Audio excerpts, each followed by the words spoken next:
Hello and welcome to October 15th, Service Catalog SIG. I'm Carolyn Van Slyke, one of the Service Catalog chairs, and let me post a link to the agenda here in chat. Everyone's invited to put something on there, list your name, let everyone know that you were here. If you have any questions or you're having trouble getting a word in edgewise, just type like plus hand in the group chat, and I'll keep an eye on that and make sure that people give you a chance to talk. Yeah, let's get started. I'm just going to walk through the agenda top bottom, so if there's something that you'd like talked about, or there's a PR or issue that you feel needs eyeballs, just add it to our agenda. First up is Jonathan with the marketplace command. So I was actually hoping to demo this, but I was checking out other people's PRs today. So if you actually skip me for a bit, I got to switch my branch and recompile it real quick. Happy to skip you for a while. Okay. So I had some really fun news that I just saw from API Machinery, which is that they finished implementing the last thing necessary in order to prototype out doing something pretty cool with Service Catalog. Let me show you what we could do with what they put in. They put in something called dynamic informers. So normally when I'm like in our controller, if I need to watch something, I have to know what it is I'm watching for, what the kind is, what the resource is in etcd that I'm looking for and looking for changes to. So for instance, for every service instance, actually I think I'm in the wrong one here. Here's my lovely informers.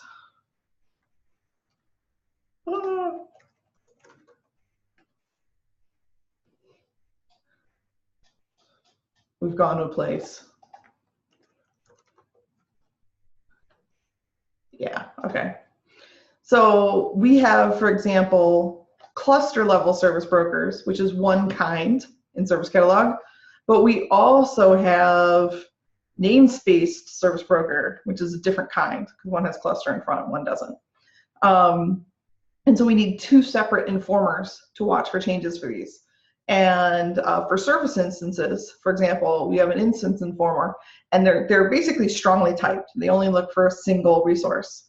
One thing that would be kind of cool to just see what Service Catalog would look like is what if we wanted to do something like this instead, though, where instead of doing kind service instance like this, and then we have like, you know, hard-coded type that we look for, we can say kind, and this could be something that's dynamically registered with us. So it could be MySQL database, or it could be, I don't know, whatever, object storage, or whatever, kind, some fast thingy.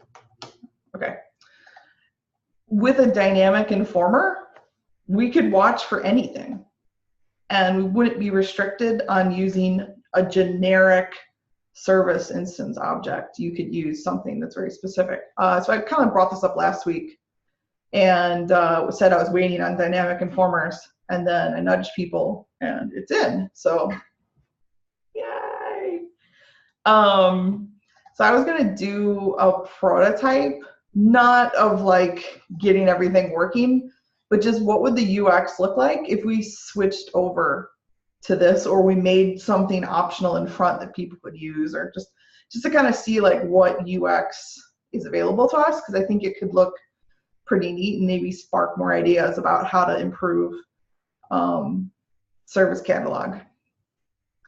So almost I'm just pumped about that, and maybe I'm probably gonna be out next week traveling, but the week after that, hopefully I should have something that we can look at and throw stones at, which should be fun to do as a group. But I wasn't expecting it to move forward this quickly, so that's pretty awesome. Sounds good. Hey, I was talking with someone on the OLM team last week, and they were telling me that they thought we would be having a problem with CRDs when we try to get the subject off a request. Is that news to you, or do you know otherwise? Or when you say subject, do you mean the identity or? Yeah. Yeah, that's news to me. And But it's never been something I was that big into. So. Right, and I may have misunderstood because that seems pretty basic to me, but I just wanted to put it out there that if you get playing in CRDs and you want to go deeper, he was saying that after he had been messing in our code base, that he thought that might be the one thing that would cause us heartburn with CRDs. Yeah, that's where we take the subject off the request and we pass it along to the broker. Yeah, exactly. Originated. Yeah. Okay. Yeah. The idea, I guess there's two things here when I talk about CRDs, and this is a really good point, actually. One is just moving to CRD as our mechanism to replace aggregated API. And then I'm looking at something even far, I'm like leapfrogging over that. And like the other part would be, could we re-envision the data model now that we're using CRDs to something else? But like, this is really good reality check that even just moving to CRDs, we need to be able to keep all the same functionality as before, and this would be another one. I think the other thing we were thinking about was like versioning, and I don't quite remember. And the other one was sub-resources. Right. Yeah. Yep. And they've added sub-resources for status that exists and is in, and we have workarounds that we talked about in New York for our face-to-face about how to deal with the other ones. I don't remember what we decided about versioning. Anyone? Yeah, neither do I. Okay, so these will be like things that I'll keep an eye out as I just kind of look into this. Sounds good. Sorry. No, just saying. Yeah, I was just gonna say like the stuff I shouldn't call it like CRD, like like reimagining the data model with CRDs, and then this is like just using it for storage. Yep, perfect. Yeah. I imagine that it's not going to be a smooth transition. We're relying on a lot of stuff, being able to tweak everything. Jonathan, have I mumbled long enough that you're ready? Yep. Yes. Can I share my screen?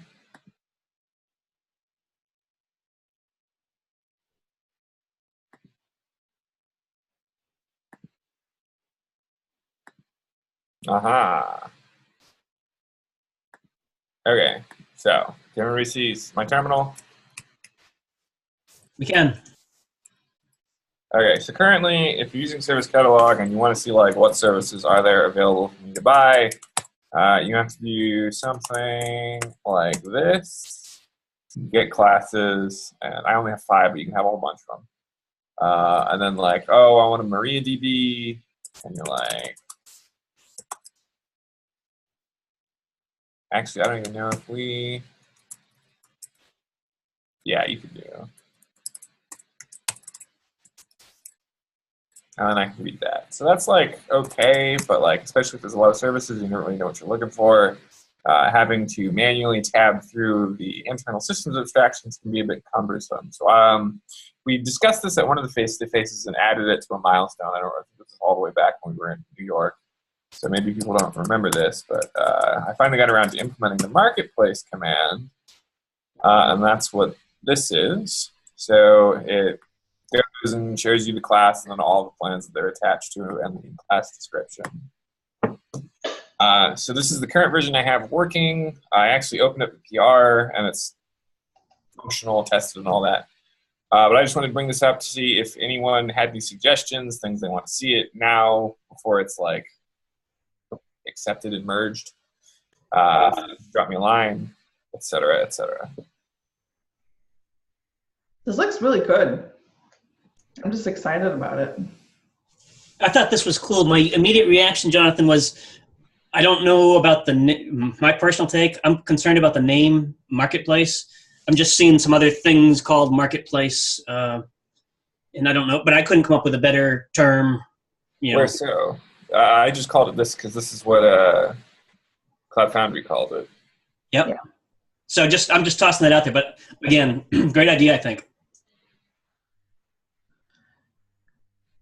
Okay, cool. Yeah, I think unless someone's got like another name that we want to try to use instead, it's the only one we've got. But suggestions welcome on that. I kind of like that it mimics what CF does, just because oftentimes we're talking to customers who know CF and are moving to service catalog. And it's nice to have commands that are analogs between the two. Yeah, agreed. I have a question. So like, I kind of like that we don't show the broker so that you're just kind of focusing on what you could or couldn't get. But at the same time, like say you had like mini broker and I'm going to go real broker on your cluster. Do you think it would be helpful somehow to be able to either filter or just show that one is coming from the dummy mini broker and one is coming from, say, like a real one that would give you a proper space? I don't think so, because there's no, like, what constitutes a real broker or not real broker. Like, I don't think which broker, which service comes from is that terribly important to the user, because, like, they're just like, I want, a database. Okay, I got MariaDB and Postgres and Foobar and Barbaz. Like, do I really care that one comes from broker A or broker B? I don't know. That's why I was just asking, in this forum to see if. And if I did, how would I filter that? Like, I could label ones that come. So currently, this goes through and gets all the brokers that are in whatever namespace you're currently working in, and there's the namespace flag you can patch. So it gets namespace brokers as well. And that's not currently filtered. They all show up the same. Okay. But like, I mean, I kind of like this. It just shows you this is what you can do. And it's very pragmatic and not very much like kubectl, which is like, I'll show you everything with every toggle. I was just asking if anyone else thought that, for example, I have mini broker on there and I want to hide mini broker, or just focus on a specific broker. Does that make sense? Or do you think that doesn't make sense in the context of a marketplace command? Well, I don't think it makes much sense, because like I don't think the average user is really, like, unless they added a namespace broker themselves, I don't think they're probably cognizant of like where these things come from. Yeah.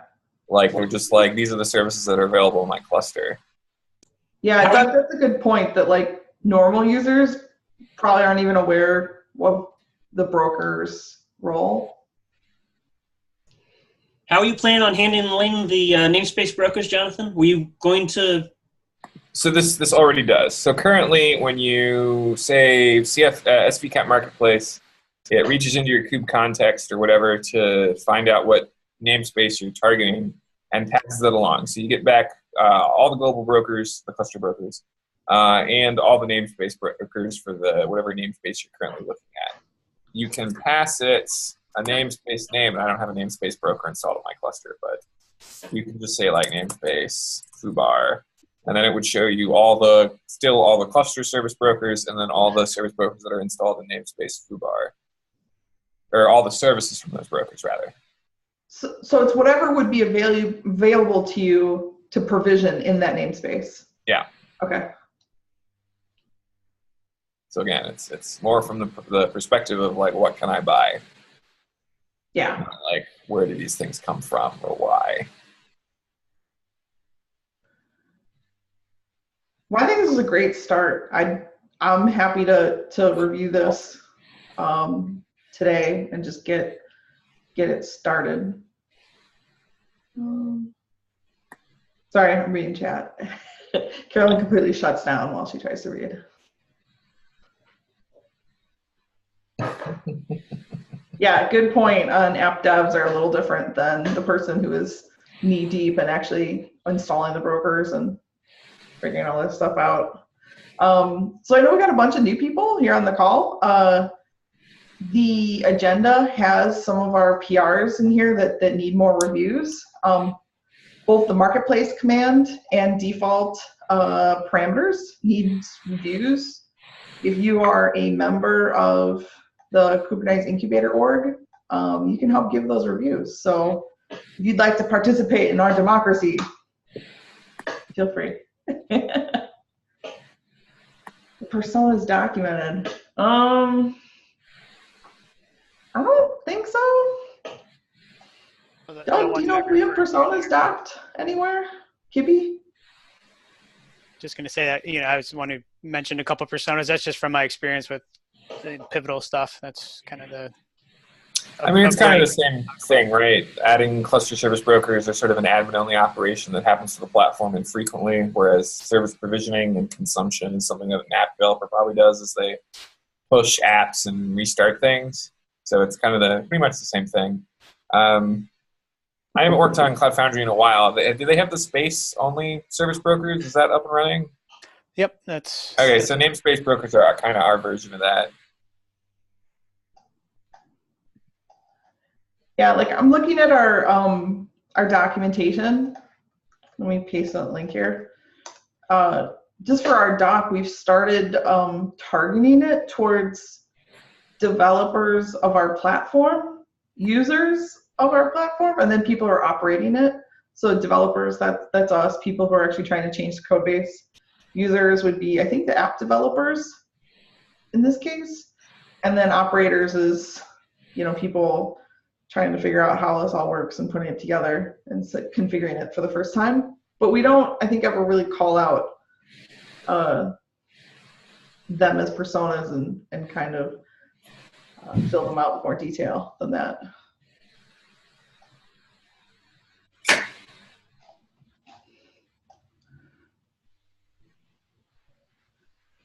Cool.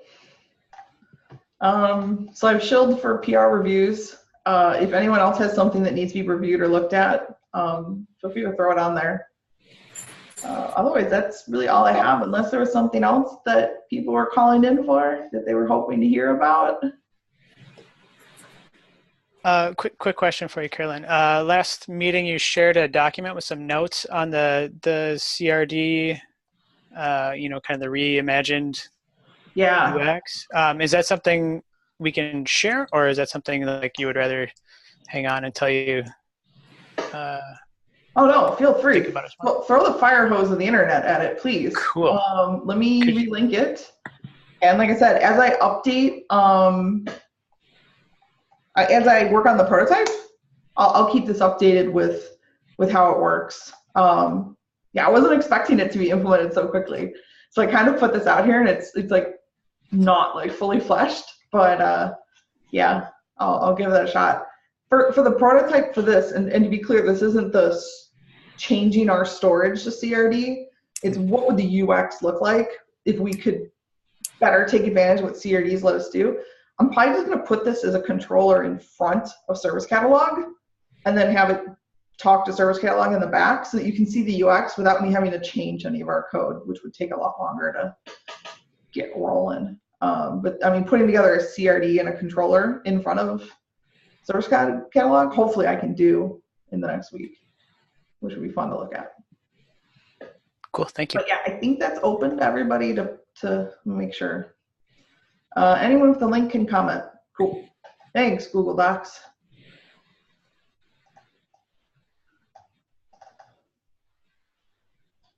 Well, that is all I had. I'm so excited so many people showed up today. I don't know what we did different this week, but. Must have been the demo. I really wanted to see the marketplace command. Yeah, that must be it. Sweet.